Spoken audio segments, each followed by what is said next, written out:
제가 여러분 결론부터 하나 말씀드리면은 형제 자매라고 해서 무조건 뭐 가깝게 지낼 필요는 없습니다.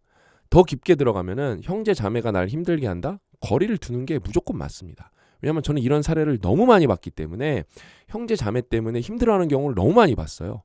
또 부모님 때문에 힘들어하는 경우도 너무 많이 봤고, 그럼 또 이런 얘기 나오겠죠. 너는 어떻게 가족이면은 서로를 챙기고 서로를 사랑하고 가깝게 지내야지 그걸 거리를 두라 그러냐. 너는 진짜 왜 이렇게 나쁜 말을 하냐. 이런 또 댓글이 무조건 나오거든요. 근데 사실 그거는 진짜 형제 자매 때문에 가족 때문에 힘든 거를 겪어보지 못한 분들의 이야기예요. 그다음에 더 보편적인 얘기를 해보면은 10대, 20대 친구들은 형제 자매가 없는 경우가 많습니다, 이제는. 그래서 핵심은 형제 자매가 가깝게 지내냐 멀게 지내냐 이게 아니라 내가 하나의 인격체로서 어떻게 사람들과 좋은 인간관계를 가져가냐가 핵심이거든요. 그게 핵심이에요. 근데 여러분, 우리가 인간관계를 말할 때 모든 사람이랑 좋은 인간관계를 갖나요? 그렇지 않잖아요. 그렇지 않아요. 그러면은 이 사람이 근본적으로 좀 나쁜 사람이야. 나를 괴롭히는 사람이야. 그런 사람이랑 좋은 인간관계 갖나요? 그렇지 않다니까요. 근데 그게 만약에 형제 자매라면은 거리를 두는 게 맞아요. 그다음에 또 거리를 두고 지내다 보면은 또 좋아지는 경우도 많습니다. 그래서 오늘 이런 형제 자매는 남보다 멀어지게 됩니다. 이거에 대해서 세 가지 이유를 우리가 좀 공부를 해볼 거거든요. 왜? 또 이왕이면은 가깝게 지내고 서로를 챙기고 서로를 사랑하는 게 좋잖아요. 그렇죠? 그래서 그거에 대한 솔루션을 제가 이 인생을 위한 최선의 생각에서 세 개의 글로 준비를 했습니다. 그 원인을 파고 들어가 볼 거예요. 그러면서 솔루션도 얻을 거예요. 그러면서 이제 본론으로 들어가기에 앞서서 또 교보문고 최근 리뷰를 제가 가지고 왔는데, 인생을 위한 최소한의 생각에 대한 리뷰예요. 책 전체가 명문장으로 펼쳐져 있다. 극찬이시죠? 이 책은 좀 진짜 그렇습니다. 필요 없는 문장이 단 하나도 없습니다. 모두가 명문장이다. 그래서 여러 번 읽고 깊이 음미해야 할 책이다. 감사합니다. 만족합니다. 생활에 많은 도움이 되네요. 극찬 일색이죠. 여러분, 다시 한번 말씀드리지만 인생을 위한 최소한의 생각은 미니멈 10번, 진짜 10번 읽겠다는 생각으로 읽어보세요. 이 책에 정말 좋은 내용이 많은데 이걸 뭐 또 다 외울 수는 없잖아요. 근데 한 페이지 한 페이지 여러분들이 체화할 때마다 여러분들의 인생 내용이 이렇게 쭉쭉 올라가니까 여러 번 낭독도 해보시고, 저는 낭독 많이 하거든요. 필사도 해보시고, 저 필사도 해봤거든요. 그 다음에 또 사람들이랑 토론도 해보시고, 이렇게 여러 번 읽으시죠. 진짜 여러분 인생에 엄청난 뿌리가 될 수 있는 그런 책입니다. 그래서 오늘 본론으로 들어가 보면은, 일단은 첫 번째, 우리가 오늘 제목이 뭐였죠? 이런 형제 자매는 남보다 멀어지게 됩니다. 우리가 여러분 다른 사람들한테는 친절한데 유독 가족한테 친절하지 않는 경우가 굉장히 많습니다. 그렇기 때문에 형제 자매가 멀어지는 거예요. 친절하죠? 멀어질 이유가 없어요. 이거 진짜 중요한 얘기입니다. 그래서 이 글을 쭉 한번 읽어볼게요. 언제나 친절하라. 당신이 만나는 모든 이는 당신이 전혀 모르는 싸움을 하고 있기 때문이다. 가족에 대해서 여러분 우리가 많이 알 거라고 생각을 하는데 생각보다 가족에 대해서 잘 모릅니다. 그들이 어떤 싸움을 내면에서 하고 있는지 잘 몰라요. 대화가 적기 때문에. 제가 쭉 읽어볼게요. 길을 가다 마주치는 사람들은 저마다 보이지 않는 짐을 지고 있다. 겉으로는 평온해 보여도 대부분 이렇게 겉으로 보면 평온해 보이죠. 그렇죠 여러분? 누군가는 병든 가족을 간호하며 잠을 설치고, 누군가는 경제적 파탄의 벼랑 끝에 서 있으며, 누군가는 오래된 상처와 싸우고 있다. 저만 봐도 멀쩡한 것 같은데 근골격계 질환 때문에 진짜 삶의 퀄리티가 굉장히 떨어지거든요. 좋아지곤 있지만 힘듭니다 여러분. 너무 힘들어요. 우리는 그들의 내면을 들여다볼 수 없다. 들여다볼 수 없기 때문에 대화를 최대한 자주 진지하게 많이 해봐야겠죠. 그렇죠? 겉모습만으로 사람을 판단하는 것은 위험하다. 이거가 갑자기 제 마음에 확 꽂히는데, 제가 이게 심해요 여러분. 많이 좋아졌는데 저는 누구보다 겉모습만으로 사람을 많이 판단했습니다. 그래서 인생이 많이 힘들어졌죠. 무례해 보이는 태도 뒤에는 감당하기 힘든 고통이, 냉담한 표정 뒤에는 극심한 피로가 숨어 있을 수 있다.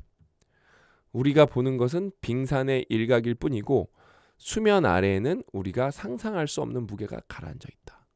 다시 읽으면 여기 밑줄 칠 것 같아. 이 문장 자체가 너무 좋네요. 그 거대한 무게를 모아는 것만으로도 짐작하는 것만으로도, 그러니까 저 사람이 힘들 수도 있겠다라고 추측하는 것만으로도 우리의 시선은 한결 부드러워질 수 있다. 친절은 이 사실을 인정하는 태도다. 대단한 정의입니다. 상대의 처지를 정확히 알 수 없기에 먼저 부드러움을 건네는 것이다.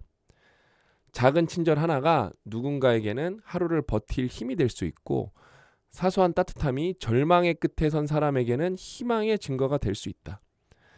당신도 보이지 않는 싸움을 하고 있듯 여러분들도 힘드시잖아요. 그렇죠? 다른 이들도 그러하다. 똑같습니다.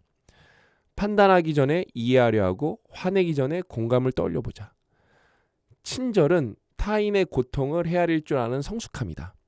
이 성숙한 배려가 모여 차가운 세상을 조금 더 견딜 만한 곳으로 만든다. 특히 가족 간의 관계에서 친절하죠? 그러면은 엄청 화목해집니다. 엄청 화목해져요. 저는 제 아내한테, 제 딸한테, 그다음에 우리 부모님한테 더 친절하려고 노력을 많이 해요, 요즘. 여러분, 이런 글을 진짜 100번 읽어보죠? 인생이 안 바뀔 수는 없어요. 무엇보다 빨리 바뀝니다. 진짜 이런 글은 낭독도 해보시고 필사도 해보시고 적극적으로 읽어보셔야 돼요. 아셨죠? 그래서 형제 자매가 멀어지는 첫 번째 이유는 뭐다? 친절하지 않기 때문에. 이게 되게 당연할 것 같은데 생각보다 가족 관계에서 친절한 경우가 잘 없습니다.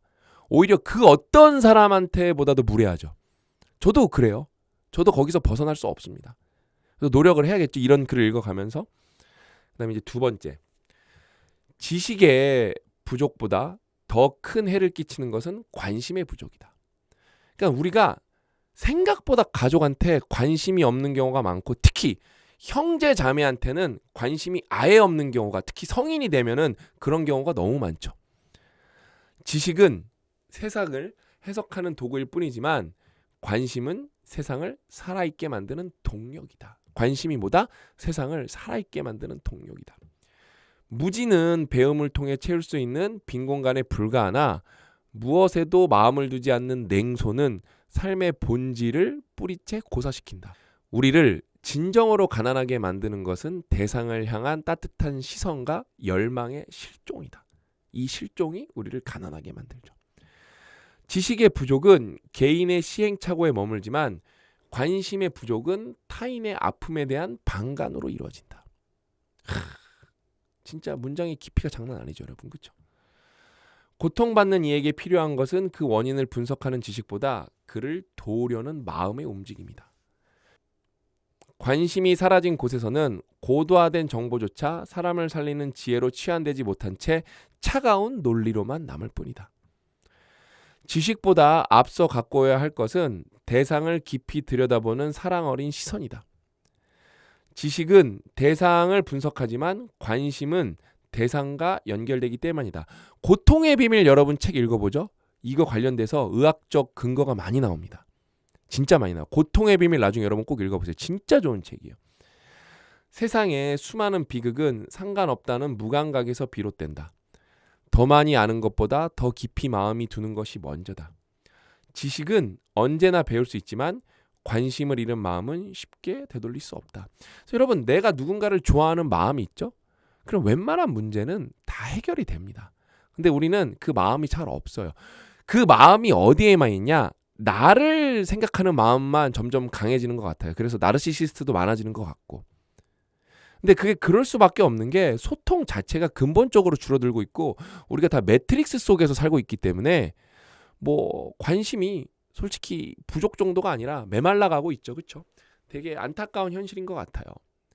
그래서 제가 무료 오프라인 모임을 최대한 많이 개최하려고 하는 이유 중에 하나는 그러니까 여러분들이랑 이렇게 부대끼면서 서로에 대한 관심을 늘려가는 거죠. 느슨한 유대도 키워가는 거고.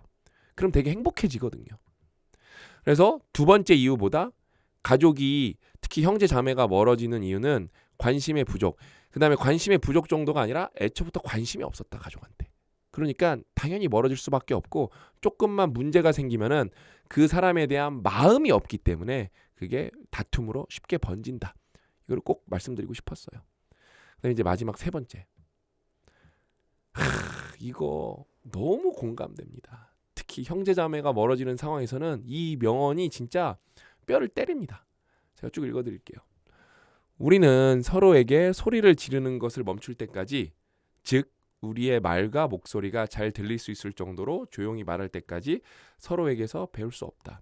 특히 나이가 많은 이제 형제 자매들 사이에서 이런 상황이 진짜 많죠. 이거는 여러분 문해력이 낮은 거랑 상관이 큽니다.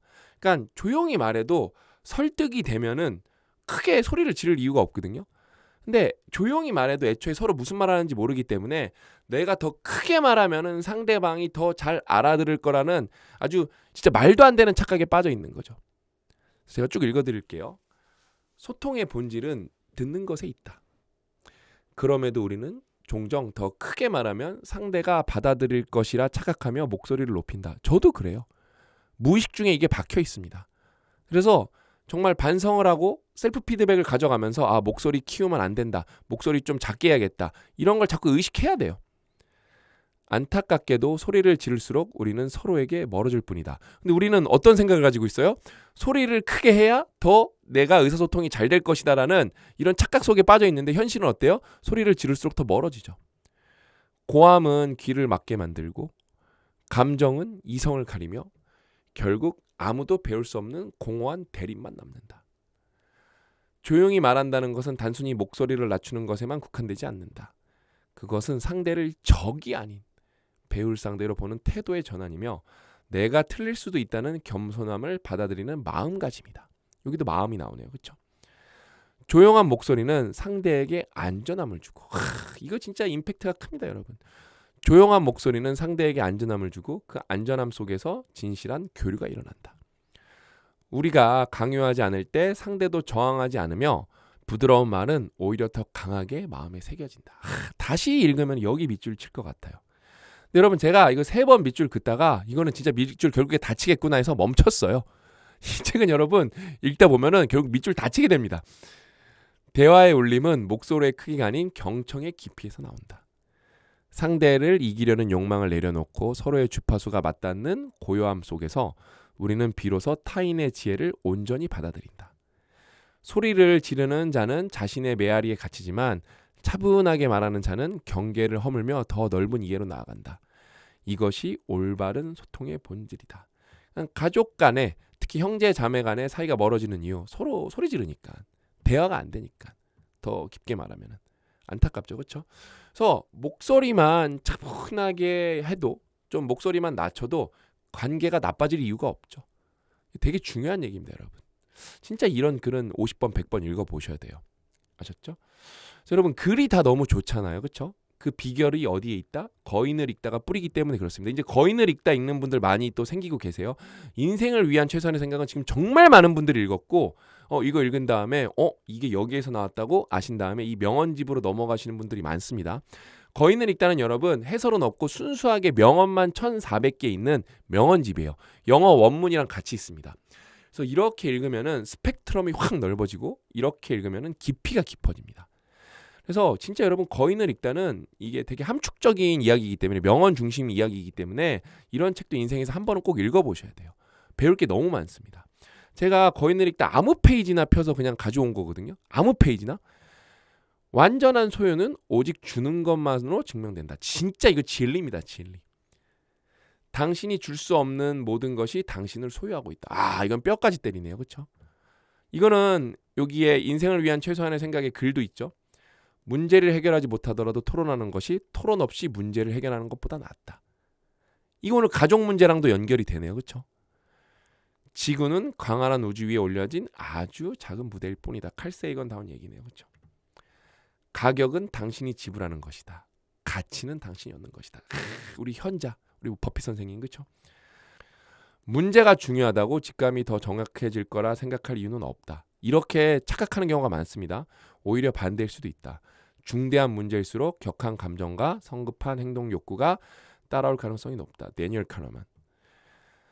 다른 사람의 기대에 기반하여 우리의 인생을 살 수는 없다. 근데 이렇게 사는 사람들이 너무 많죠. 스티비 원더. 진짜 명언이네요. 그렇죠? 그래서 이 두 권의 책은 여러분 꼭 같이 읽어보셨으면 좋겠어요.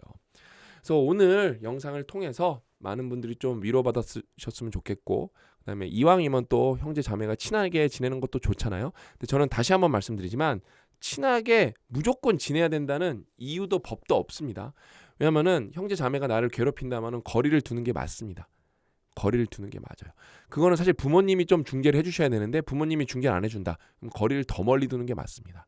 아셨죠? 그래서 오늘 이야기는 여기까지고 저는 또 부지런히 준비해서 좋은 내용으로 찾아뵙도록 하겠습니다. 또 만나요.